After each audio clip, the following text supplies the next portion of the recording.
Actual SI unit, deci, centimetre, millimetre, micro, nano, angstrom, pico, femto आणि auto.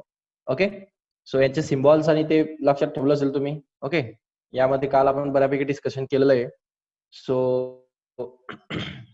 मला असं वाटतं आपण नेक्स्ट टॉपिकला गेलं पाहिजे, कारण हा एक टेबल इम्पॉर्टंट असतो exam point of view as per competitive exam point of view. त्यानंतर SI सिस्टम आपण कन्वर्ट होणार. ओके, आवाज येतोय ना स्पष्ट? हॅलो.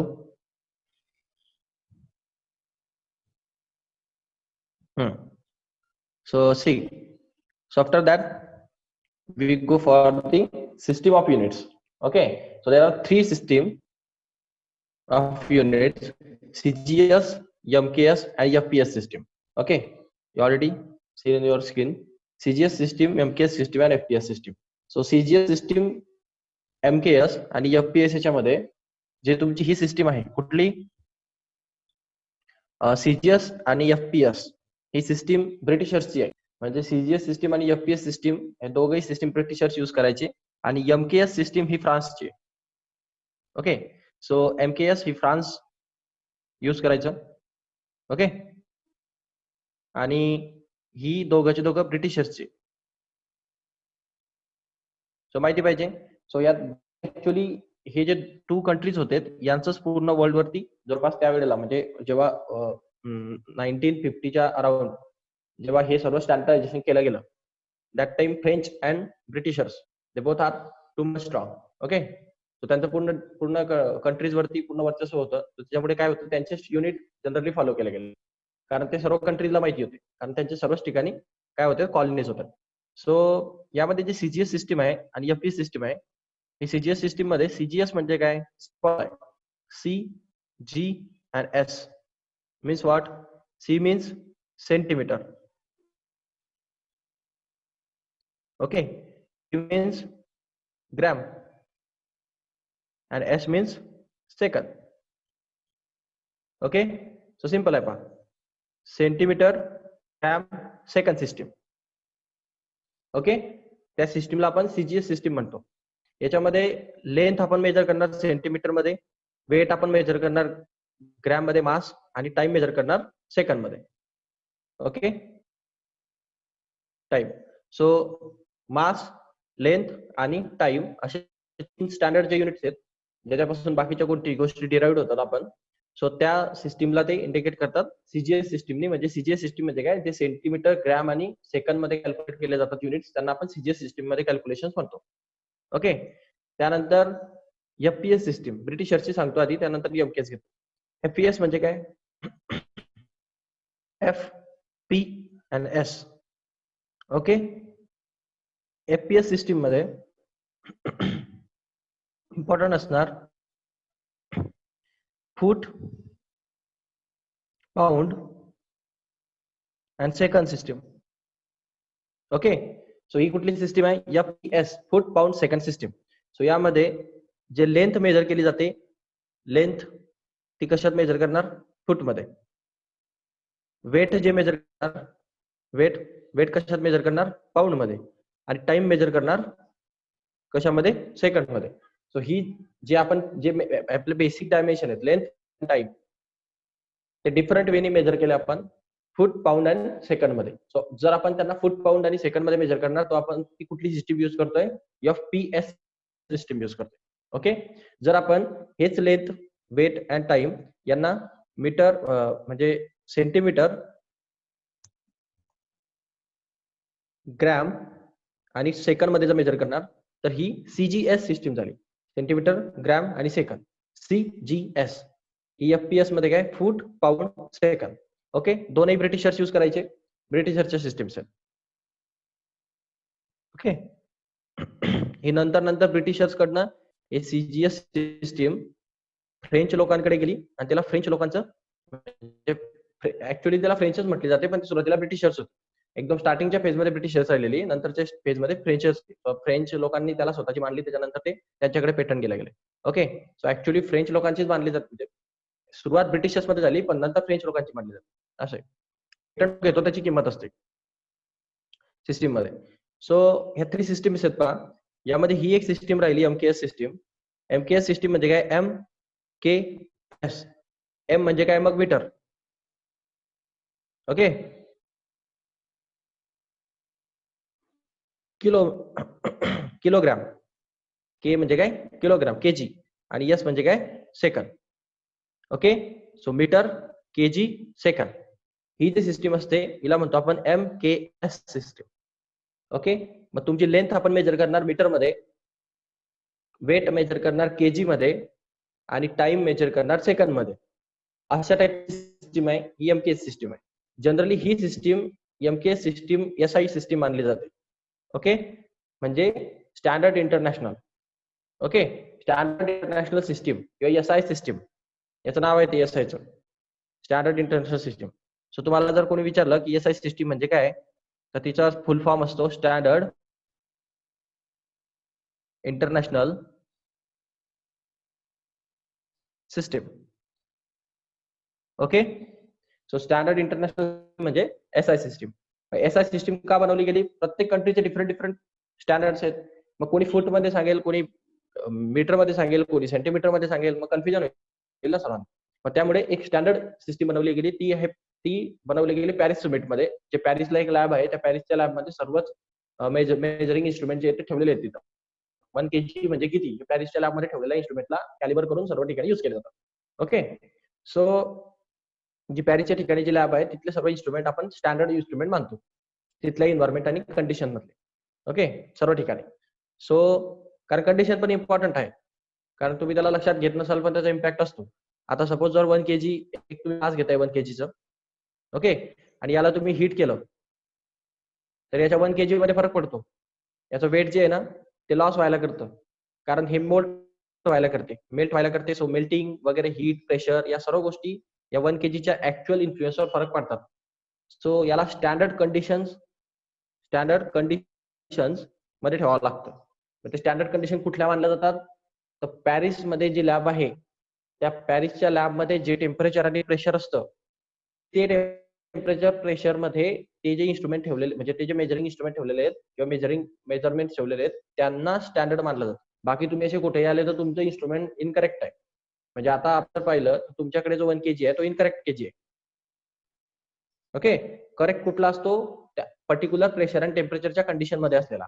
कारण प्रेशर आणि टेम्परेचर तुमच्या ऍक्च्युअल 1 kg मासवरती इम्पॅक्ट केलेला असतो नाही, कारण तुम्ही 27 डिग्री सेल्सिअसला तुमच्या मोलिक्युलची जे कायनेटिक एनर्जी असते ती डिफरंट असते. सो ते आपल्याला शिकायचं पुढे हीट वगैरे काय इम्पॅक्ट करतो, पण सांगायला की 1 kg सर्व ठिकाणी सारखाच असतो अशातला भाग नाहीये.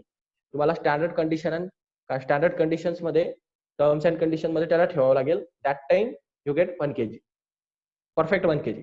आणि ते परफेक्ट 1 kg ची कंडिशन कुठे मेंटेन केलेली आहे, पॅरिसच्या लॅब मध्ये. तिथून सर्व वर्ल्ड मध्ये कॅलिब्रेटेड केलं जातं. म्हणजे तू कोणालाही जर परफेक्ट 1 kg पाहिजे असेल तर तो कुणाकडे, पॅरिस मध्ये जाणार त्या लॅब कडवर. त्या लॅब मध्ये त्या स्टँडर्ड कंडिशन्स मध्ये तुमच्या इन्स्ट्रुमेंटला, म्हणजे तुमच्या मेजरिंग डिव्हाइसला, तो त्या मेजरमेंटशी कॅलिब्रेटेड केलं जातं. कॅलिब्रेट काय, जजमेंट दिलं जातं दोघांवरती, आणि मग ते तंतोतंत म्हणजे मॅच झालं, म्हणजे ते मॅचिंग झाल्यानंतरच मग तुमचं करेक्ट मानलं जातं. अशी ती ऍक्च्युअल प्रोसिजर असते मेजरमेंट्स. ओके, सो तो मुद्दा नाही आपला इथं. मुद्दा आहे आपला CGS, MKS आणि FPS. सो CGS, MKS आणि FPS समजलं का प्रत्येकाला? पुन्हा एकदा सांगतो पहा, 3 स्लॉट करतो याचे, CGS, MKS आणि FPS. ओके, काय काय असतं हे नीट लक्षात घ्या. सी म्हणजे काय, जी ग्राम, सी सेकंद, M म्हणजे काय मीटर, हे किलोमीटर, S सेकंद, हे फूट, पाऊंड, ओके, आणि सेकंद. सो तीनही सिस्टीम आहेत. तीनही सिस्टीम तुम्हाला युज करायच्या असतात. कधी कधी इकडे तिकडे कन्व्हर्जन केलं असतं फूट पाऊंड वगैरेचं. पण यात जी सिस्टीम म्हणजे स्टँडर्ड इंटरनॅशनल सिस्टीम मानली जाते ती कुठली असणार, स्टँडर्ड इंटरनॅशनल सिस्टीम ही आहे MKS. हा, म्हणजे MKS ऍक्च्युअली पूर्णतः स्टँडर्ड नाही, पण याचे बरेच कॅल्क्युलेशन, बरेच मेजरमेंट स्टँडर्ड इंटरनॅशनल सिस्टीम मध्ये येतात. या दोनही स्टँडर्ड मध्ये मानलं जात नाही. सो तुम्हाला सर्वात जास्त स्टडी कोणाचा करावा लागेल, MKS चा करावा लागेल. म्हणजे मीटर, किलोग्रॅम आणि सेकंद याच्यामध्ये जवळपास तुम्हाला कॅल्क्युलेशन सर्वचे सर्व कन्वर्ट करायचे असते. तुम्ही ग्रॅम वगैरे, सेंटीमीटर वगैरे कन्वर्ट करत नाही, फूट, पाऊंड वगैरे मध्ये कन्वर्ट करत नाही. तुम्ही आतापर्यंत कॅल्क्युलेशन फिजिक्स मध्ये नीट पहा, तुम्ही किलोग्रॅम, मीटर, सेकंद असेच कन्वर्ट करत आलेला सर्व. सेंटीमीटर असेल तर मीटर करायचं, किंवा ग्रॅम असेल तर किलोग्रॅम करायचं. हे कन्वर्जन असं का करावं लागतं? कारण सर्व सिस्टीम इंटरनॅशनल सिस्टीमच्या युनिट्स मध्ये तुम्हाला कन्वर्ट करावं लागतं. सो ही तुमची MKS सिस्टीम होती. त्याच्यामधनं आपण आता स्टँडर्ड इंटरनॅशनल सिस्टीम कडे शिफ्ट होऊ. आता ही पाहिजे SI सिस्टीम बद्दल सांगितलं तुम्हाला काहीतरी. So SI system, standard international system. This system has replaced all the other system mentioned above. ही सिस्टीमने काय केलं, जेवढ्या काही वरच्या सिस्टीम्स होत्या FPS, MKS वगैरे सर्वांना रिप्लेस करून टाकलं. प्रत्येक कंट्रीनुसार जे डिफरंट होतं ते डिफरंट रिप्लेस होणार आणि एकच सिस्टीम लागणार पूर्ण वर्ल्ड साठी. सो त्यामुळे कन्फ्युजन जे होतं पूर्ण वर्ल्ड मध्ये कंट्री बाय कंट्री कन्फ्युजन होत होतं, ते कन्फ्युजन आता पॉसिबल. सर्व एकच युनिट्स वापरते तर कन्फ्युजनला चान्सेस येत नाही. सो असं हे स्टँडर्डायझेशन आहे, त्याला आपण SI सिस्टीम म्हणतो, जे पूर्ण इंटरनॅशनली ऍक्सेप्टेड आहे. ओके, डेफिनेशन पार्ट इम्पॉर्टंट नाहीये, त्याच्यासाठी तुम्हाला काही एवढं भेटेज नाही. ते 11च्या एक्झाम मध्ये तुम्ही पार्ट वगैरे करून घेणार, ते आपण पाहू नंतर. आपण कॉम्पिटेटिव्हच्या अप्रोचने, सो कॉम्पिटेटिव्हचाच इम्पॉर्टंट अप्रोच असणार. सो पुढे पहा, the fundamental quantities SI unit and CGS unit. So हे बेसिक क्वांटिटी आपण ऑलरेडी पाहिले. ओके, मास किलोग्रॅम मध्ये आणि ग्रॅम मध्ये मेजर करायचं. SI सिस्टीम मध्ये किलोग्रॅम, CGS सिस्टीम मध्ये ग्रॅम. लेंथ मीटर मध्ये, इथं सेंटीमीटर मध्ये मेजर करतो आपण. ओके, हे ऑलरेडी माहिती आहे आपल्याला, सो याच्यावर जास्त विचार करायची गरज नाही, विचार इथं करायची गरज आहे. Okay, so see this is our important topic of today. So the fundamental quantities. Okay, तर तुम्हाला क्वेश्चन विचारला जातो, म्हणजे कधी कधी विचारला जातो कॉम्पिटेटिव्ह एक्झाम मध्ये, की what are the fundamental quantities. Odd man out question असणार. ऑड मॅन आउट म्हणजे काय, 4 ऑप्शन दिलेले असतील आणि त्या 4 ऑप्शन मध्ये एक क्वांटिटी दुसरी कुठली तरी टाकलेली असेल आणि म्हटलं ऑड मॅन आउट काढा, म्हणजे काय, जी क्वांटिटी फंडामेंटल क्वांटिटी नाही ती काढून टाका बाहेर, असा क्वेश्चन असतो. म्हणजे चूज करा की जी क्वांटिटी फंडामेंटल क्वांटिटी नाही, किंवा मग असा क्वेश्चन असतो, चूज करा की जी क्वांटिटी फंडामेंटल क्वांटिटी आहे. ओके, क्वेश्चन समजला? याच्यावरती काय क्वेश्चन पडणार तुम्हाला या टेबलवरती? Fundamental quantity which of those are not the fundamental quantity, असा क्वेश्चन पडतो. आणि खाली 4 ऑप्शन दिलेले असतात, 4 ऑप्शन दिलेले असतात, आणि त्याच्यापैकी एक ऑप्शन जो असतो तो फंडामेंटल क्वांटिटी नसतो, तो ऑप्शन तुम्हाला बाहेर काढायचा असतो. मग तो एक ऑप्शन नाही हे समजण्यासाठी तुम्हाला सर्वच्या सर्व फंडामेंटल क्वांटिटी माहिती असणं गरजेचं असतं. त्याच्याशिवाय तुम्हाला कसं समजेल की ते नाहीये म्हणून. सो फंडामेंटल क्वांटिटीज इकडे पहा, 1 2 3 4 5 6 आणि 7. किती फंडामेंटल क्वांटिटीज आहेत? 7. सो 7 फंडामेंटल क्वांटिटीज आहेत. या व्यतिरिक्त दुसरी कुठलीही क्वांटिटी असली तर ती डिराइव्ड क्वांटिटी असते किंवा मग सप्लिमेंटरी क्वांटिटी असते. या क्वांटिटीच्या व्यतिरिक्त हे बेसिक फंडामेंटल क्वांटिटीज आहेत. ओके, वर्ल्ड मध्ये याला आपण स्टँडर्ड मानून याच्यावरती आपण सर्व डिराइव्ह केलेलं आहे, असं येते. मग सर्वात बेसिक तुम्हाला ऑलरेडी 3 माहिती, लेंथ, मास अँड टाइम. ते आता वरती पाहिलं ना आपण. लेंथ बेसिक क्वांटिटी, ती मेजर करणार आपण मीटर मध्ये आणि तिचा सिम्बॉल असतो एम. हे SI युनिट आहे, SI सिस्टीमचे युनिट सांगतात. मास मेजर करणार आपण किलोग्रॅम मध्ये, ते असणार kg. ओके, आणि टाइम करणार सेकंड मध्ये, ते असणार सेकंड. तर इथपर्यंत कोणालाच काही डाऊट नसतो, कारण हे तुम्हाला जनरली माहिती असतं. एवढं कोणाला काही प्रॉब्लेम आहे का याच्यामध्ये? नाही. बेसिक क्वांटिटीज आहेत 3. या 3 तर तुम्हाला पाठ झाल्या, length, mass and time. These 3 are the fundamental quantities of first 3 quantities. Then after that 4 quantities are remaining. So what are those 4 quantities? So first, that is electric current. Okay, electric current he electrical मधली fundamental quantity आहे. आता हे झालं फिजिक्सचा, म्हणजे physical physics होतं त्याच्यावरच्या quantities होत्या, length, मास आणि टाइम, फिजिकल फिजिक्सच्या क्वांटिटीज ना. बट आता इलेक्ट्रिकलचं पण फिजिक्स असतं की नाही, इलेक्ट्रिक करंट, व्होल्टेज वगैरे, ते एक वेगळी ब्रांच आहे इलेक्ट्रिकल इंजिनिअरिंग. इलेक्ट्रिकल रिगार्डिंग जे फिजिक्स आहे त्याच्यामध्ये जे बेसिक क्वांटिटी मानली जाते ती म्हणजे इलेक्ट्रिक करंट. समजलं? हो. मग इलेक्ट्रिक करंट म्हणजे काय? त्याला एम्पियर मध्ये मेजर करतो आपण, ते तुम्हाला माहिती असेल. Electric current measure in ampere. Ampere शास्त्रज्ञाचं नाव आहे ज्यांनी इलेक्ट्रिक करंट शोधला, त्यांचं नाव दिलं त्याला, एम्पियर शास्त्रज्ञाचं नाव आहे. म्हणजे काय, तो एक सायंटिस्टचं नाव आहे ते. पण माझा क्वेश्चन आहे, what is the current? How you define the current? माहिती कोणाला? Rate of flow of electrical charge. Rate of flow of electrical charge. Very good. So म्हणण्याचा अर्थ काय, rate of flow of electrical charge म्हणजे काय, की कुठल्याही सिस्टीम मध्ये चार्ज असतो आणि तो किती टाइमात जातो याला म्हणतो आपण करंट. क्लिअर, नीट लक्षात घ्या. करंट म्हणजे काय, डेफिनेशन करेक्ट आहे जो सांगितली ती, rate of flow of charge with respect to time. Time. Okay, तुम्ही याला टाइम म्हणू शकत नाही, तुम्ही एवढं जरी म्हटलं तरी चालतो, कारण ह्या रेट मध्ये हा ऍझ्युम केलं जातं की रेट हा टाइमासोबतच घेतला जर लिहिला नसेल तर. ओके, सो तुम्ही सिम्पली असं म्हणू शकता, current is the rate of flow of charge. Okay, rate of flow of charge म्हणण्याचा अर्थ काय, चार्ज जातो किती टाइमातनं, म्हणजे 1 सेकंद मध्ये किती चार्ज गेला तेवढा करंट जास्त गेला.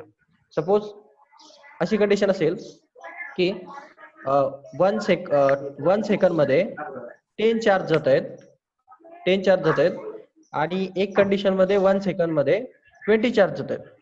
तर मग कुठल्या याच्यामध्ये करंट जास्त आणि कुठल्या याच्यात करंट कमी, फर्स्ट कंडिशन का सेकंड कंडिशन, करंट कोणामध्ये जास्त असेल, सेकंड. सेकंड कंडिशन मध्ये. सिंपल गोष्ट आहे ना, rate of flow of charges, जितका चार्जचा फ्लो जास्त तेवढा करंट जास्त. किती इझी आहे. सो 1 सेकंद मध्ये यामध्ये किती चार्ज जातात, 10 चार्ज जातात आणि याच्यामध्ये 1 सेकंद मध्ये किती चार्ज जातात, 20. 20 चार्ज जातात. सो कोणाचा रेट ऑफ फ्लो जास्त, 20 वाल्याचा. सेकंडचा. सिंपल गोष्ट आहे. मग आपल्याला इलेक्ट्रिक करंट ही जर टर्म तुम्हाला समजली नसेल तर पुन्हा रिवाइज करून सांगतो. ओके, इलेक्ट्रिक करंट आय म्हणजे काय असतो, rate of flow of charge. Okay, म्हणण्याचा अर्थ I is equal to Q upon time असणार. सो ज्याच्यामध्ये टायमानुसार जास्त चार्ज जाईल त्याचा करंट सुद्धा जास्त असतो. आलं लक्षात. हॅलो, हो. इझी पहा. सो बेसिक क्वांटिटी आहेत माहिती असल्या पाहिजे तुम्हाला.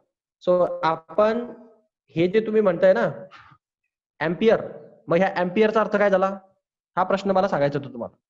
करंट इलेक्ट्रिसिटीमध्ये तुम्ही आय म्हणजे काय म्हणतात, charge per unit time. Okay, rate of flow of charge.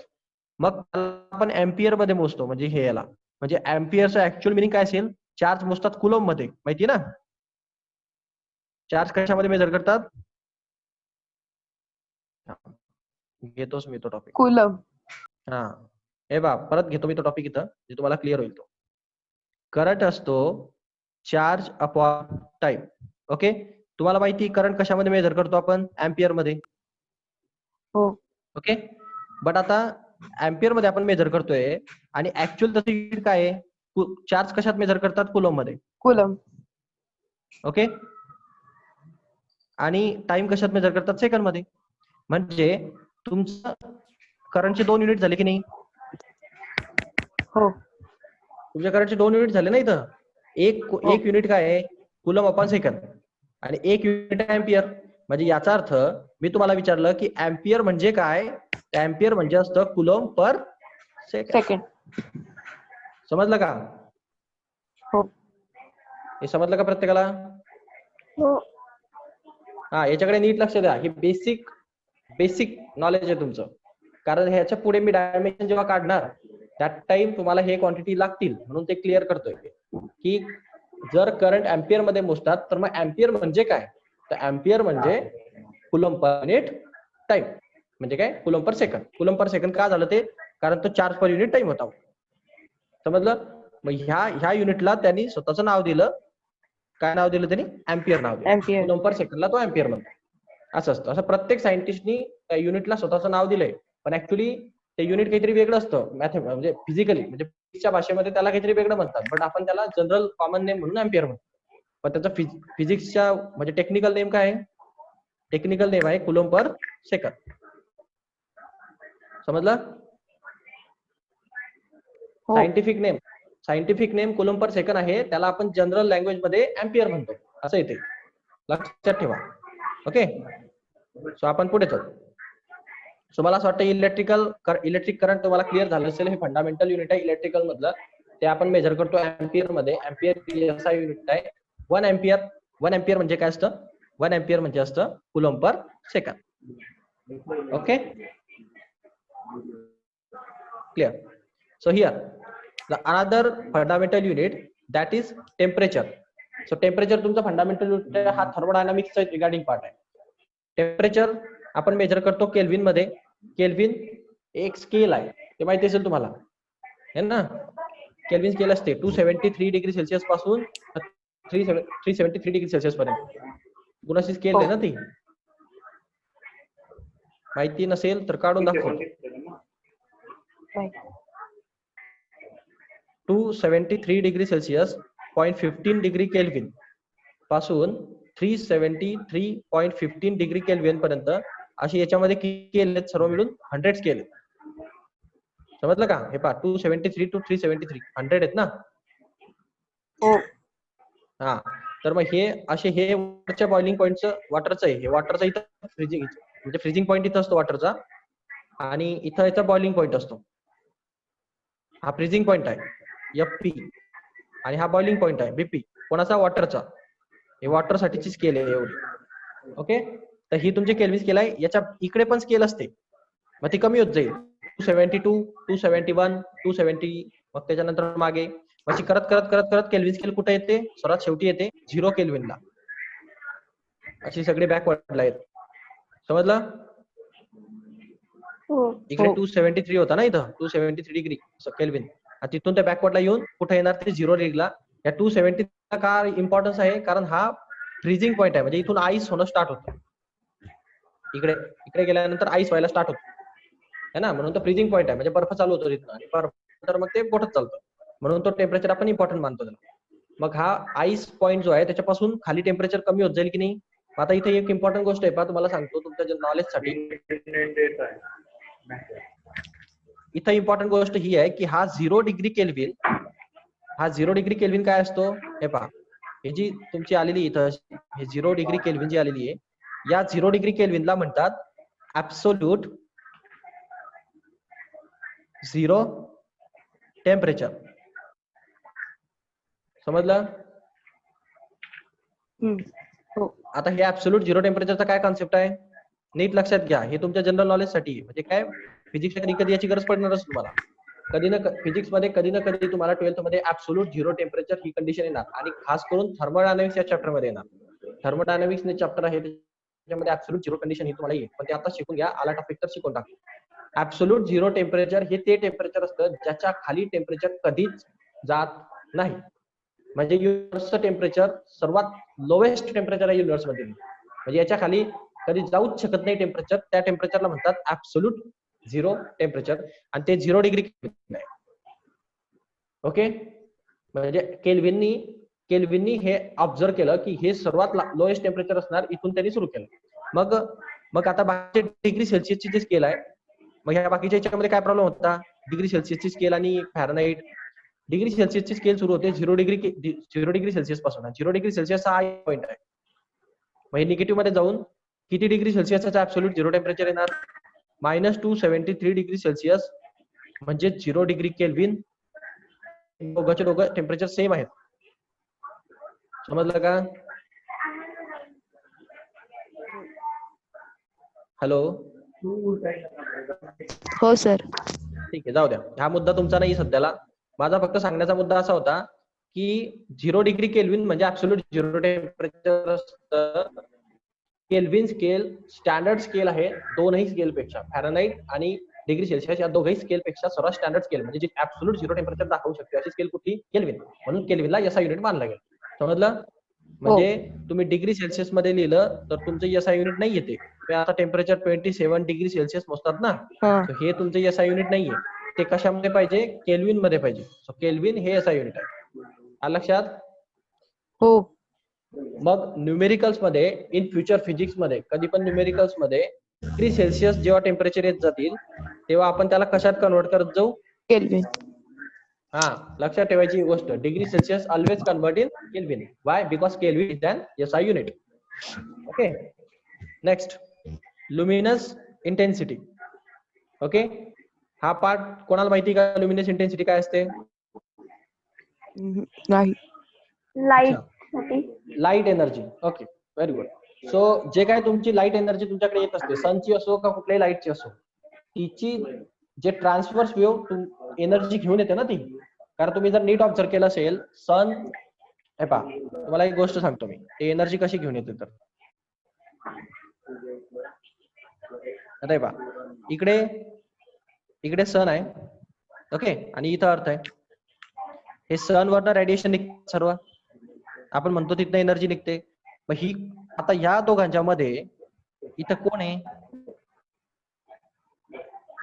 Vacuum आहे ना सर्व. लाईट. व्हॅक्यूम. हो. हो. काय इथं सगळं व्हॅक्यूम. व्हॅक्यूम मध्ये कुठलं मटेरियल असतं का? नाही. काहीच नाही. मग जर मटेरियलच नाही तर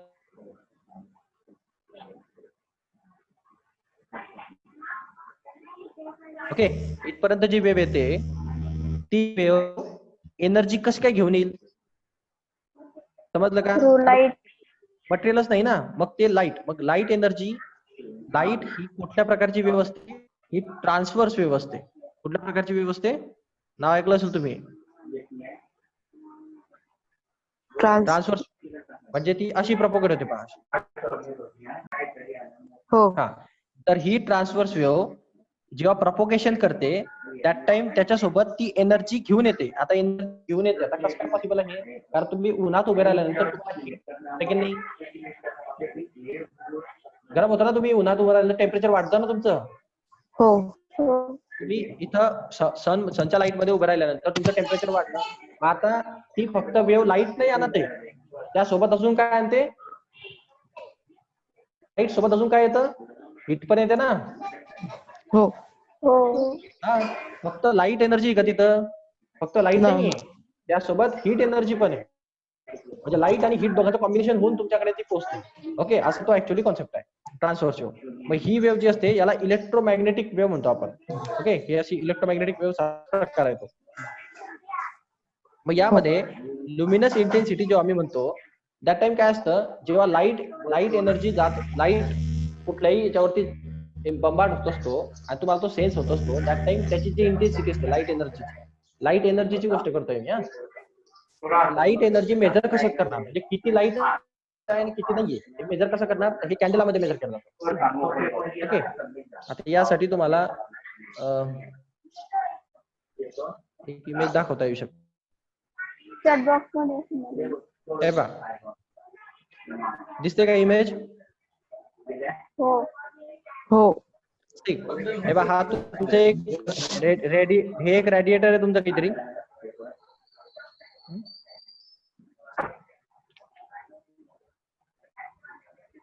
एक रेडिएटर आहे पहा इथं, आणि या रेडिएटर मधनं लाईट एनर्जी बाहेर पडते पहा, दिसते? ओके, आता यामध्ये हे कॅन्डेला म्हणजे काय? म्हणजे तुम्ही तर म्हणणार लुमिनस इंटेन्सिटी कशाला मेजर करते? लाईटच्या इंटेन्सिटीला मेजर करते. हे लाईट एनर्जी किती बाहेर पडते त्याला आपण लुमिनस इंटेन्सिटी म्हणतो. म्हणजे लाईट एनर्जीला मेजर करणारी कुठली आहे तर कॅन्डेला आहे. आता कॅन्डेला हे शास्त्रज्ञाचं नाव आहे, माहिती आहे ना? सायंटिस्टचं नाव आहे ते कॅन्डेला. त्याचा सिम्बॉल कोण आहे? CD. ओके, बट कॅन्डेल काय? आता हा प्रश्न त्याच्यासारखा आहे ना. करंट इलेक्ट्रिसिटी अँपियर मध्ये मेजर करतो, बट अँपियर म्हणजे काय? अँपियर म्हणजे काय होतं मग? कुलम पर सेकंड, बरोबर की नाही? तसं लक्षात घ्या, लुमिनस इंटेन्सिटी म्हणजे लाईटची इंटेन्सिटी. हे लाईट इंटेन्सिटी कशी मेजर करणार तुम्ही? किती स्ट्रॉंग लाईट आहे, किती नाही लाईट आहे, म्हणजे कमी लाईट आहे, जास्त लाईट आहे, हे कसं मेजर करणार? तर आपण ते कॅन्डेलाने मेजर करतो. बट कॅन्डेला म्हणजे काय? तर कॅन्डेला म्हणजे लुमेन अपॉन सॉलिड अँगल. आता हे सॉलिड अँगल ही टर्म आपल्याला पुढे येणार आहे तेव्हा मी सांगेन. तर लुमेन म्हणजे काय असतं? लुमेन म्हणजे हे लाईट जी येण्याची म्हणजे काय एनर्जी असते, लाईट एनर्जी, तिची जे बंबार्डमेंट असते त्याच्या लुमिनस फ्लक्सला लुमेन म्हणतात. म्हणजे एक वर्ड येईल पहा तुम्हाला, लुमिनस फ्लक्स. लुमिनस फ्लक्सला आपण काय म्हणतो? लुमेन म्हणतो. लुमिनस फ्लक्स म्हणण्याचा अर्थ काय? एक लाईट येताना बंडलच्या फॉर्म मध्ये येते. म्हणजे तुम्ही जर क्वांटम फिजिक्स मध्ये नीट घुसलात म्हणजे तुम्हाला आता तो टॉपिक नाही, तो क्वांटम फिजिक्सचा पार्ट आहे तो. बट आईन्स्टाईननी काय एक्सप्लेन केलं, फोटॉन थिअरी एक्सप्लेन केली. पहा तुम्हाला माहिती असेल फोटॉन हा वर्ड ऐकला असेल, ऐकलाय कधी फोटॉन? हॅलो, फोटॉन हा वर्ड ऐकलाय कधी तुम्ही? हो. नाही. कधीच नाही ऐकला फोटॉन? ऐकलाय. ओके, ठीक आहे, जाऊ द्या, हे अति होऊन जाईल तुम्हाला. तुम्ही राहू द्या, तो विषय सोडून द्या. तुम्ही फक्त आपण जेव्हा पुढच्या टॉपिकला जाऊ तेव्हा त्याच्याबद्दल स्टडी करू. सध्याला तुम्ही फक्त एवढं लक्षात ठेवा की लुमिनस इंटेन्सिटी ही लाईटची इंटेन्सिटी मेजर करणारा, लाईटची इंटेन्सिटी मेजर करायची असते. ती कशामध्ये करतात? कॅन्डेलामध्ये करतात. आणि कॅन्डेला हे लुमेन जे असतं, लुमेन म्हणजे काय, लाईट जो येतो तो ग्रुपच्या फॉर्म मध्ये येतो, त्याला लुमेन म्हणतात. लुमेन किती सॉलिड अँगलवर पडतो त्याला म्हणतो आपण कॅन्डेला. म्हणजे सॉलिड अँगल म्हणजे हे एवढं असं, हे पहा दिसतंय का, याला सॉलिड अँगल म्हणतात. हा कोणचा असा सॉलिड अँगल असतो. आणि सिंपल अँगल असा असतो, हा 2D असतो, हा 3D असतो. 3 डायमेन्शनल, हा 2 डायमेन्शनल आहे फक्त, लेंथ आणि हाईट. हा 3 डायमेन्शनल आहे पूर्ण, याला लेंथ, हाईट आणि विड्थ असे दोघं आहेत, तिघ आहेत. सो हा 2D अँगल 3D अँगल असतो, म्हणून त्याला सॉलिड अँगल म्हणतो, 3D शेपचा. सो किती एवढ्या अँगल वरती किती लाईट पडला याला म्हणतो आपण कॅन्डेला. समजलं? हो. Lumen per unit solid angle, म्हणजे किती सॉलिड अँगल वरती किती लुमेन पडणार याला म्हणतो आपण कॅन्डेला. आणि कॅन्डेला काय मेजर करतो? लाईटच्या इंटेन्सिटीला मेजर करतो. एवढा तुम्हाला आता इथं समजलं पाहिजे. बाकीचा क्वांटम फिजिक्सचा पार्ट पुढे. ओके, काय समजलं असेल तुम्हाला याच्यातनं? लुमिनस इंटेन्सिटी लाईट मेजर करते. लाईटची इंटेन्सिटी मेजर करण्यासाठी आपण कॅन्डेला हे युनिट यूज करतो. कॅन्डेलाचा सिम्बॉल CD आहे. आणि कॅन्डेला कशाला म्हणायचं, तर ते लुमेन किती सॉलिड अँगलवर पडतात याला म्हणतात कॅन्डेला. आता हा टॉपिक तुमच्या याच्यामध्ये नाहीये, तर तुम्ही एक्स्ट्राचं सांगितलं. ओके, हे डाऊट? नाही. ओके, सो तुम्हाला फक्त युनिट्स लक्षात ठेवायचे. लुमिनस इंटेन्सिटी कशात मेजर करतात? कॅन्डेलामध्ये करतात. बस एवढं लक्षात ठेवा. हा टेबल एवढाच इम्पॉर्टंट आहे. त्यानंतर लास्ट क्वांटिटी आहे अमाऊंट ऑफ सबस्टन्स, मोल. ओके, आता मला सांगा मोल म्हणजे काय असतं? माहिती का मोल म्हणजे काय असतं? शब्द ऐकलाय हा केमिस्ट्री मध्ये? हा, तो 6 × कोणी explain करेल? 10⁻23. हा, तो नंबर झाला. ॲव्होगाड्रो नंबर आहे तो. तो ॲव्होगाड्रो नंबर आहे 6.022 × 10⁻23 है ना. हा नंबर पाहिला असेल तुम्ही, याला ॲव्होगाड्रो नंबर म्हणतात. हो. ॲव्होगाड्रो नंबर है ना. ॲव्होगाड्रोनी डिफाईन केलेला नंबर आहे. तो ॲव्होगाड्रो नंबर तुम्ही मोल साठी वापरतात. तर ठीक आहे सगळं. पण मोल म्हणजे काय? Number of molecules of substance. Number of molecule of substance. Number of molecule of any substance.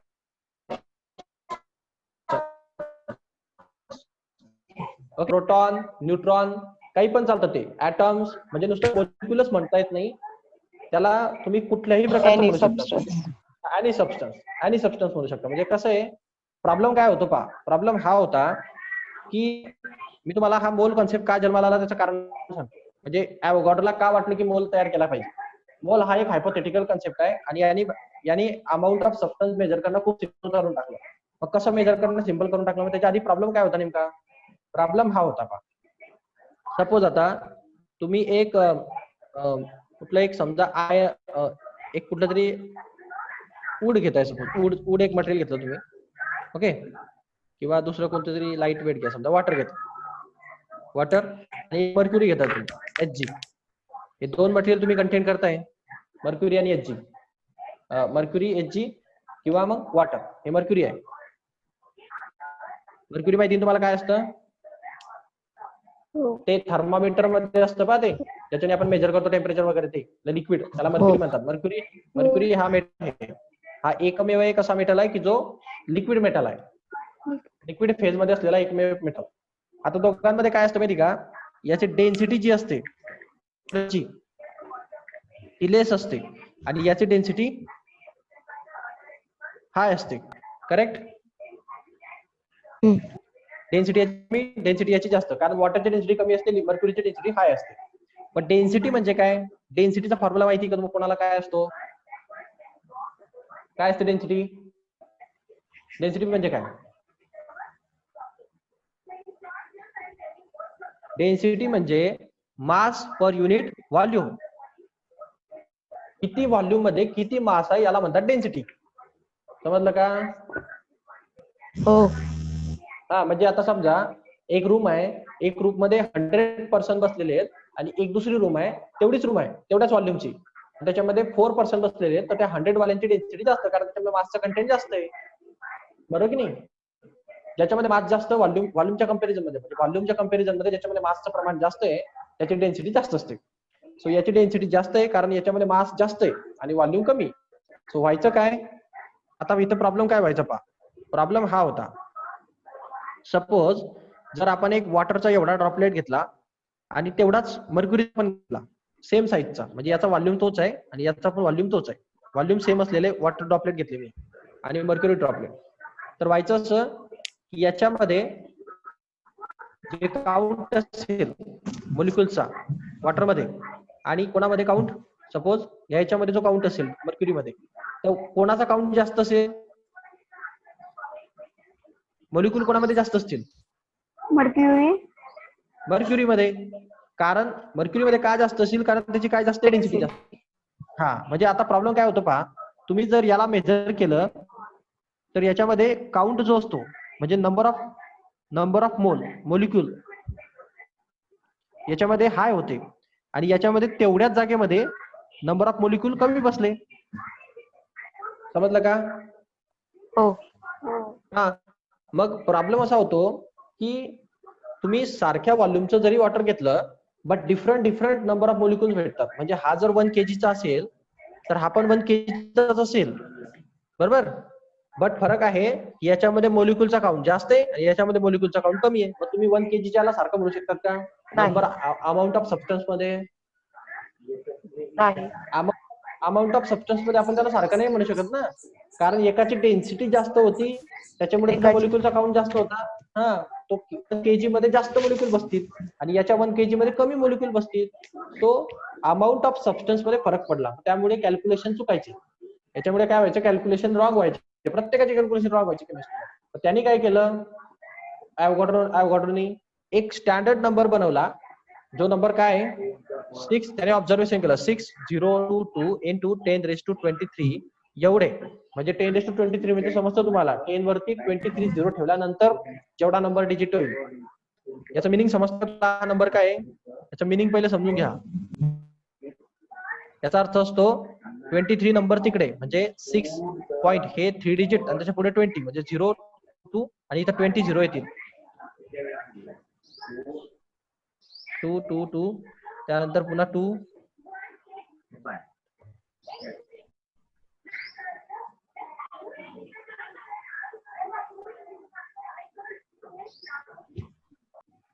एवढे 0. समजलं का?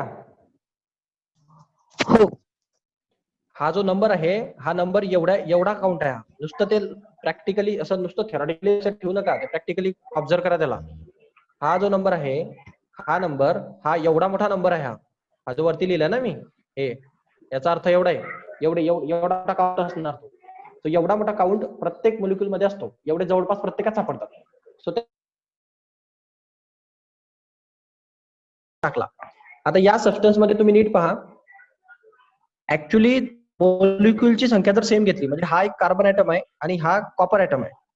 कॉपर ऍटम जरा थोडेसे लार्ज साईज मध्ये असतात आणि कार्बनचे ऍटम थोडे स्मॉल साईज मध्ये असतात. बट सर्वांचं काउंटिंग एकच आहे. सपोज जर आपण एक कंडिशन घेतली की याचे काउंटिंग आणि याचं काउंटिंग एवढं आहे, ॲव्होगाड्रो नंबर एवढं, म्हणजे 6.02 into 10⁻23 एवढे आपण हे पण तेवढेच घेतले आणि हे पण तेवढेच घेतले. एवढे घेतले 6.02 into 10⁻23 एवढे. ओके,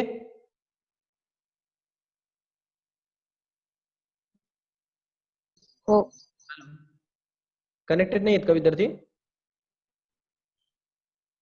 आहेत ना? आहेत. ठीक आहे. पहा मी काय करतोय, इथे एक एक्सपेरिमेंट करतोय, पहा तुम्हाला दाखवतोय मी मोलचा काय फरक पडतो. हे जे पूर्ण पीसेस आहेत, हे किती पीसेस आहेत? 6.02 into 10⁻23 पीसेस आहेत, पण ते कोणाचे आहेत? कॉपरचे आहेत. आणि हे जे पीसेस आहेत हे पण तेवढेच पीसेस आहेत, म्हणजे एवढेच ऍटम्स आहेत ते, पण ते कुणाचे आहेत? कार्बनचे आहेत. आता प्रत्येकाच्या वेट मध्ये फरक पडणार. तर कार्बनचं जे ऍटॉमिक वेट आहे, ऍटॉमिक मास आहे ते कमी आहे. कार्बनचा किती असतं? 12 आणि कॉपरचा ऍटॉमिक मास असतं 63. मग वेट कोणाचं जास्त भरेल? कॉपरचं जास्त भरेल ना, कॉपर. मोलचं कमी भरणार, कार्बनचं कमी भरणार. मग हे काय झालं? मोल हा कॉन्सेप्ट काय आहे की तुमचं वेट भलेही डिफरंट असलं तरी पण तुमच्या मोलिक्युलचा काउंट कसा आहे इथं? सेम आहे. सेम आहे. समजलं का? मग हा जो कॅल्क्युलेशन मध्ये फरक यायचा वेटमुळे काय व्हायचं की याचं वेट आणि याचं वेट जर सेम केलं तर याचे मोलिक्युल कमी जास्त व्हायचे. आपल्याला केमिस्ट्रीमध्ये ते समजायचं नाही की मोलिक्युल कमी जास्त झाले तरी आपल्याला प्रॉब्लेम क्रिएट होतो. मग आपल्याला ॲव्होगाड्रोनी काय कंडिशन दिली की एक नंबर कन्सिडर करून घ्या, त्याचं वेट चेंज झालं तर काही फरक पडत नाही, मोलिक्युलचा काउंट चेंज नाही झाला पाहिजे. मग आपण काय करतो, हे ऍटम्सला पर्टिक्युलर 6.02 इंटू 10⁻23 नंबर जर एवढे जर ऍटम असतील तर आपण त्यांना 1 मोल म्हणतो. म्हणजे एवढ्याला आपण काय म्हणणार, हा 1 मोल आहे आणि हा पण 1 मोल आहे. ओके, दोघं 1 मोल आहेत, पण हा 1 मोल कोणाचा आहे? कार्बनचा आहे. आणि हा 1 मोल कोणाचा आहे? कॉपरचा आहे. समजलं का? हो. इनडायरेक्टली म्हणण्याचा अर्थ आहे की एवढ्या नंबरच्या मॉलिक्युलला मोल म्हणतात. आता ते काहीही असू शकतं, एनिथिंग. आता इथे ऍटम घेतले म्हणून ऍटम, पण कोणी त्याला आयन्स पण घेऊ शकतात, कोणी त्याला मॉलिक्युल पण घेऊ शकतात, एवढे मॉलिक्युल्स. कोणी त्याला ऍटम घेऊ शकतं, कोणी म्हणजे कुठल्याही प्रकारचे कंडिशन्स असू शकते त्याच्यामध्ये. ते असं कंपल्सरी नाही की तुमचे ऍटम्सच असले पाहिजे, ते मॉलिक्युल असू शकतात, ते आयन्स असू शकतात, ते अजून दुसरे काहीतरी असू शकतात. सो बऱ्याच प्रकारचे चार्ज असू शकतात, इलेक्ट्रॉन्स असू शकतात, प्रोटॉन्स असू शकतात. सो तेवढ्या टाईप, तेवढ्या नंबरचे, तेवढे सगळे 1 मोल कन्सिडर केले जातात. ओके, सो हे सबस्टन्स मोजण्याचं युनिट आहे. म्हणजे सिम्पली कुठलाही सबस्टन्स घ्या तुम्ही, त्याचे एवढे नंबर ऑफ ते जर झाले जे ते 1 मोल आहे.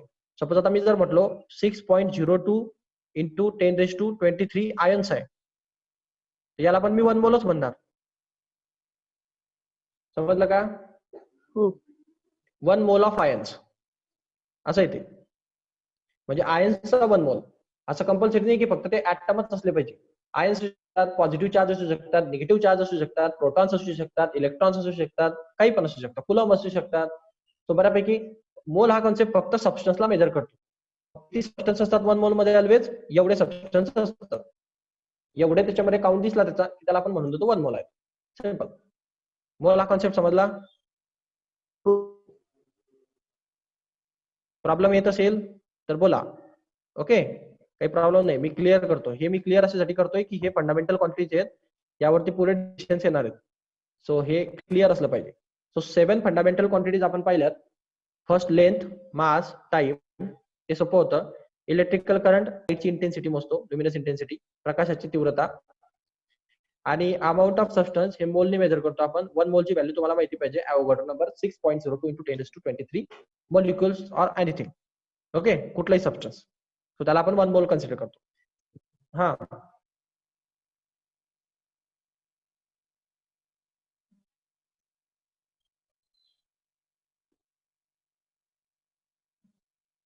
ओके.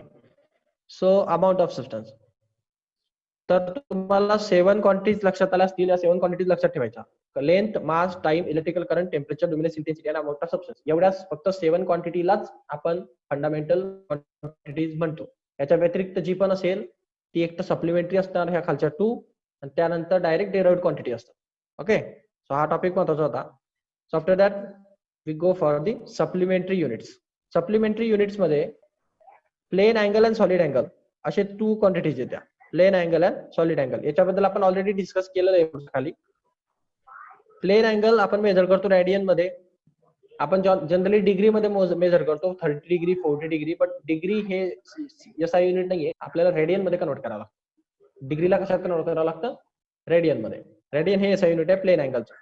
आणि सॉलिड अँगल जो असतो तो 3D शेपचा असतो, त्याला स्टेरेडियन इंडिकेट करतात. ओके, आता यासाठी आपण एक इमेज पाहू.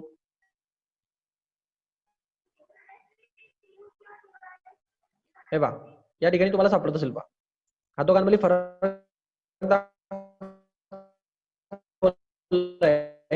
ओके, प्लेन अँगल 2 डायमेन्शनल असतो, सॉलिड अँगल 3 डायमेन्शनल असतो. प्लेन अँगल मध्ये कुठकुठले शेप्स येतील? Triangle, square, circle, rectangle, pentagon, hexagon and so on. 3 dimensional किंवा सॉलिड अँगल मध्ये कुठकुठले शेप येतात? कोन, क्यूब, स्पियर. ओके, हे 3 डायमेन्शनल शेप आहेत ना. कोन असा असतो पहा, 3 डायमेन्शनल शेप आहे. क्यूब असा असतो पहा, हे 3 डायमेन्शनल शेप आहे, बरोबर की नाही? सो जिथं 3 डायमेन्शनल शेप असतात तिथं सॉलिड अँगल क्रिएट होतो, आणि जिथं 2 डायमेन्शनल म्हणजे फक्त ट्रायंगल किंवा फक्त स्क्वेअर किंवा फक्त सर्कल अशा टाइपच्या शेप मध्ये प्लेन अँगल जनरेट होतो. Any doubts? नाही. हा, मग आता प्लेन अँगल आणि सॉलिड अँगल मध्ये काय डिफरन्स आहे? हा अँगल आहे सपोज, तर हा सिंपल एक प्लेन अँगल आहे तुमचा, काय नाही, तो फक्त 2 डायमेन्शनल शेप आहे. बट हा एक कोन आहे सपोज तुमचा, हा कोन होता, या कोनचा हा जो अँगल असेल पहा, दिसतोय का तुम्हाला इथं मध्ये? हा अँगल क्रिएट केलेला आहे पहा त्यांनी, हा दिसतोय का? हा एक सर्कल सारखा, हा हा. सर्कल मारलाय मी इथं ब्ल्यू. हा जो अँगल आहे, हा इथून एवढा, या अँगलला म्हणतात सॉलिड अँगल. तो 3 डायमेन्शनल असतो आणि हा 2 डायमेन्शनल असतो. दिसायला फरक दिसत असेल का तुम्हाला? हे पूर्ण सर्कल सारखं दिसतं. आलं का लक्षात? हे पहा, हा अँगल कुठला अँगल आहे? सॉलिड अँगल आहे. आणि हा अँगल कुठला अँगल आहे? प्लेन अँगल आहे. समजला डिफरन्स? हो. ओके, प्लेन अँगलला मेजर कशात करतात? रेडियन मध्ये. ओके, आणि सॉलिड अँगलला मेजर कशात करतात? स्टे रेडियन मध्ये. रेडियनचा सिम्बॉल काय आहे? RAD, rad. आणि स्टे रेडियनचा सिम्बॉल सर. ओके. सो नीट लक्षात घ्या, स्टे रेडियन, रेडियन. समजलं तुम्हाला हा प्रश्न? काही डाऊट याच्यात? नाही. ओके. सो आता माझा क्वेश्चन आहे की तुम्हाला जे अँगल दिले जातात ते दिले जातात डिग्री सेल्सिअस मध्ये, डिग्री मध्ये, मग त्यांना रेडियन मध्ये कन्वर्ट कसं करणार माहिती कोणाला? हे असं का शिकवतो मी? पाय इथं 2 टॉपिक मायनस थिटा. पाय 2 मायनस थिटा नाही. हे बा, तुम्हाला मी सांगितलं की 30 डिग्री अँगल होता, म्हणजे एक अँगल आहे सपोज, जो किती डिग्रीचा आहे? 30 डिग्रीचा आहे. आता हा तर अँगल 30 डिग्री मध्ये आला, आणि आपलं एसआय युनिट काय आहे? रेडियन, करेक्ट ना? पाय 180 degree. Pi by 180 degree. Okay, radian. मग आपल्याला ह्या अँगलला रेडियन मध्ये कन्वर्ट करावं लागेल की नाही पुढे चालून न्यूमेरिकल्स मध्ये? मग कसं कन्वर्ट करणार? खूप इझी पहा. जेव्हा तुम्हाला डिग्रीला कशात कन्वर्ट करायचं असतं? रेडियन मध्ये. दॅट टाइम काय करायचं? सिंपल प्रोसिजर आहे. प्रोसिजर अशी आहे की डिग्री घ्यायची डायरेक्ट 30 डिग्री, आणि त्याला मल्टिप्लाय करायचं कितीनी? रेडियन मध्ये कन्वर्ट व्हायचं ना, म्हणजे पाय वगैरेची व्हॅल्यू आली पाहिजे, म्हणजे पाय बाय 180 ने मल्टिप्लाय करायचं. समजलं? रेडियन मध्ये जाताना पाय बाय 80 ने मल्टिप्लाय करणार. आणि सपोज तेच प्रोसेस उलटी करायची असेल, म्हणजे इकडे यायचं असेल असं, तर मग कितीने मल्टिप्लाय करावं लागतं? 180 बाय पाय ने. आलं का लक्षात? हो. डिग्री टू रेडियन मध्ये जाताना पाय बाय 80 ने मल्टिप्लाय करायचं, आणि रेडियन टू डिग्री मध्ये येताना 180 बाय पाय ने मल्टिप्लाय करायचं. हे डाऊट? नाही. आन्सर काय येतं पहा, इथं 0 0 गेट कॅन्सल, 3 1 जा 3, 3 6 जा 8. सो याचा आन्सर असलं पाहिजे पाय बाय 6 रेडियन. रेडियन असं सीने दाखवतात वरती. ओके, हे समजलं का? हो. एक एक्झाम्पल अजून घेतो पहा. जर 60 डिग्रीचा असेल तर त्याला रेडियन मध्ये कसं कन्वर्ट करणार? हा 60 घ्यायचा, त्याला पाय बाय 180 ने मल्टिप्लाय करून घ्यायचं, म्हणजे तो कन्वर्ट होता रेडियन. पाय बाय 3. हा 0, 6 1 जा 6, 6 3 जा 18. So pi by 3 radian. Okay, रेडियनचा सिम्बॉल वरती सी सारखा असतो असा. सो हे झालं रेडियन मध्ये कन्वर्ट. कोणाला काही डाऊट आहे का याच्यामध्ये? रेडियन मध्ये कसं कन्वर्ट करतात? मग आता सपोज मी तुम्हाला विचारला की पाय बाय 3 दिला मी तुम्हाला रेडियन, आणि त्याला कन्वर्ट करायला सांगितलंय कशामध्ये? डिग्री मध्ये. कशात कन्वर्ट करायचंय? डिग्री मध्ये. मग कसं करणार? हे पाय 3 घ्यायचे आणि त्याला 180 बाय पाय ने डिवाइड करायचं, 180 बाय पाय ने मल्टिप्लाय करायचं. आपण मागच्या वेळेस पाय बाय 180 ने केलं होतं ना, आता 180 बाय पाय. म्हणजे पाय गेट कॅन्सल, 3 1 जा 3, 3 6 जा 18, म्हणजे 60 डिग्री. समजलं? हो. समजलं का प्रत्येकाला? हो सर. अडचण असेल तर पुन्हा एकदा सांगतो. इझी आहे म्हणा, काही प्रॉब्लेम नाही येणार. सो सॉलिड अँगल ही ती कंडिशन होती. सो हे तुम्हाला 2 टाइपचे अँगल आहेत पाहिजे, प्लेन अँगल आणि सॉलिड अँगल. ही कुठले युनिट्स असतात ते सप्लिमेंटरी युनिट्स असतात. कुठली युनिट्स आहे? Supplementary units. ओके. सो आतापर्यंत आपण fundamental units and supplementary units पाहिले. सो याच्यामध्ये फंडामेंटल असतात length, mass, time, electric current, temperature, luminous intensity आणि अमाऊंट ऑफ सबस्टन्स. त्यानंतर सप्लिमेंटरी युनिट्स होते प्लेन अँगल आणि सॉलिड अँगल. कोण कशामध्ये काय मेजर करतं, कशाला काय म्हणतात हे एव्हाना समजलं असेल तुम्हाला. आता यानंतरचा आपला टॉपिक आहे डिराइव्ड क्वांटिटीज. डिराइव्ड क्वांटिटीज म्हणजे कुठल्या क्वांटिटीज असतात, मग काही एक्झाम्पल दिलेत पाहिजे की ज्या क्वांटिटीज फंडामेंटल युनिट्सचा यूज करून, फंडामेंटल क्वांटिटीजचा यूज करून तयार केलेल्या क्वांटिटीज असतात, त्या क्वांटिटीला आपण म्हणणार derived quantity. Okay, derived quantities are the quantities which are depends on the fundamental quantities, or we can measure or derive the fundamental quantities. Okay, for the getting of derived quantities. So derive करणं म्हणजे काय, तुम्ही fundamental quantity पासूनच त्याला काय करणार, generate करणार, derive करून. डिराइव्ह म्हणजे समजतं ना, सिम्प्लिफाय करून. ओके, कनेक्ट करून. सो त्या क्वांटिटीजला आपण डिराइव्ड क्वांटिटीज कन्सिडर करतो. So it's totally based on fundamental quantities. Okay, so कुठल्या फंडामेंटल क्वांटिटीज होत्या? Length, mass, time, luminous intensity, amount of substance, त्यानंतर करंट, इलेक्ट्रिसिटी. ओके, सो यामध्ये आता ज्या डिराइव्ड क्वांटिटी आहेत त्याचा आपण आता स्टडी करणार. त्यातल्या 4 क्वांटिटीज जे दिलेल्या आहेत त्या थोड्या घेतो मी आज, आणि आजचं लेक्चर थोडं इथं स्टॉप करणार. सो फर्स्ट डिराइव्ड क्वांटिटी पहा, कुठली? स्पीड. स्पीडचं युनिट काय असेल? हे डिराइव्ड क्वांटिटी आहे. डिराइव्ड क्वांटिटीचा अर्थ समजला तुम्हाला? Derived quantities are totally based on the fundamental quantities. जे तुमच्या फंडामेंटल क्वांटिटी आहे त्यांचा यूज करून तयार झालेल्या क्वांटिटीज. आपल्याला डेफिनेशन वगैरे याच्यामध्ये जास्त रस नाही, कारण कॉम्पिटिटिव्ह एक्झामला डेफिनेशन वगैरे विचारत नाही. कॉन्सेप्ट कडे लक्ष द्या, त्याच्यामुळे मी त्याच्यावर फोकस करतो. So speed. स्पीड काय असतं? स्पीडचं युनिट मीटर पर सेकंड. मीटर पर सेकंड. स्पीडचा फॉर्म्युला कशाला म्हणतात? Speed. Distance upon time. Distance upon time. Okay, 9th मध्ये झालं असेल. Distance upon time.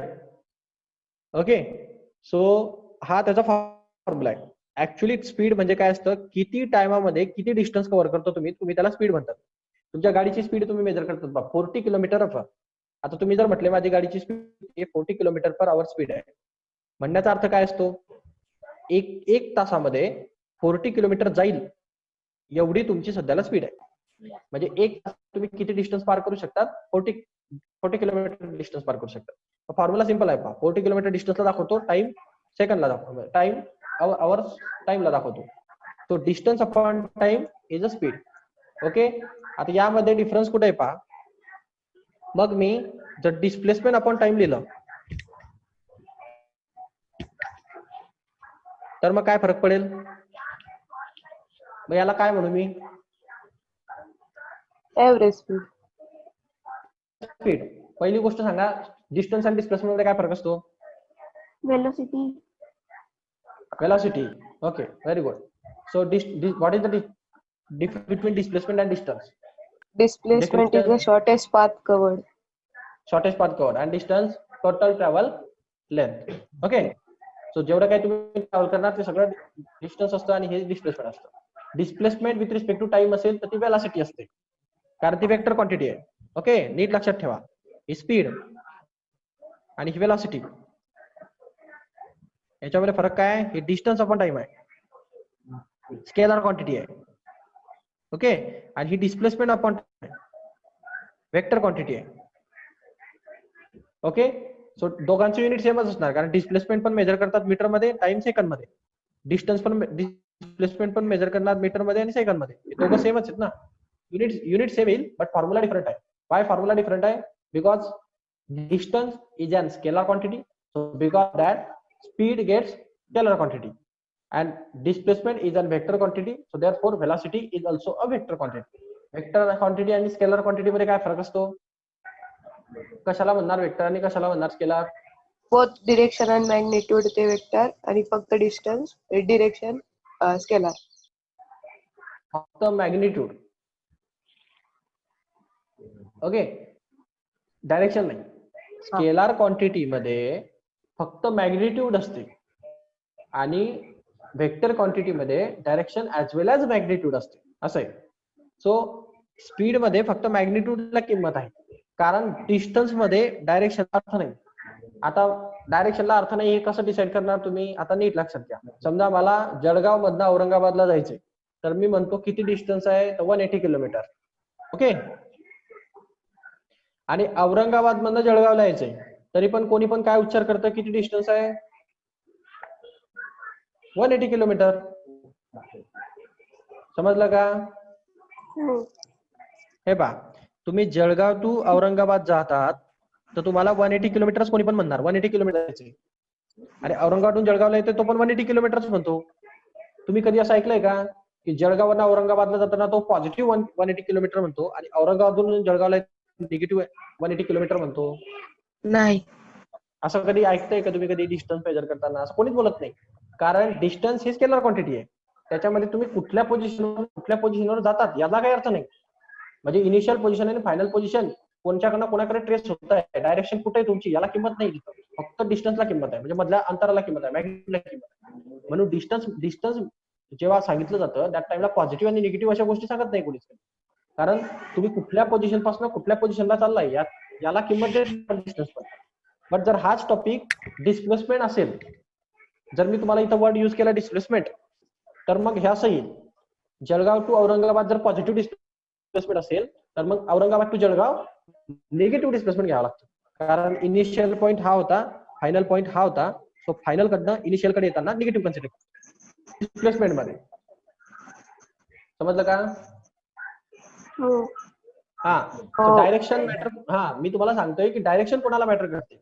Direction matter करते डिस्प्लेसमेंटला. त्याला मॅग्निट्यूड तर आहेच, सोबत डायरेक्शन पण आहे. तो इनिशियल कडनं फायनल कडे चाललाय, फायनल कडनं इनिशियल कडे चाललाय, हे पण कन्सिडर होणार. आणि डिस्टन्स मध्ये ते कन्सिडर करण्याची गरज नसते. तुम्ही डायरेक्टली मधला डिस्टन्स मेजर करा, तो फायनल पासून इनिशियलला जाऊ का इनिशियल पासून फायनलला जाऊ, काही फरक नाही. आपण त्या टेन्शन मध्ये जातच नाही की तो कोणाकडे चाललाय. Direction doesn't matter. सो आपण त्याच्याकडे लक्ष देत नाही. मग तुम्ही डे टू डे लाईफ मध्ये हे एक्सपिरियन्स करणार. डिस्प्लेसमेंट कोणी बोलत नाही जास्त, जो पण बोलतो तो डिस्टन्सच बोलतो, तुला कधी सांगत नाही तुम्हाला, कारण तो डिस्टन्स सांगत असतो. असं आहे, जर त्यांनी डिस्प्लेसमेंट हा शब्द वापरला तर त्याला प्लस मायनस सांगावे लागेल, तो कोणाकडे चाललाय, कोणाकडे येतो. समजलं ह्या गोष्टी? सो अशा या गोष्टी असतात. आता स्पीड फॉर्म्युला असतो metre per second, centimetre per second. Force म्हणजे काय? नाही. फोर्स म्हणजे mass. Weight. Mass into acceleration. Okay, लक्षात ठेवा, सोपा फॉर्म्युला आहे.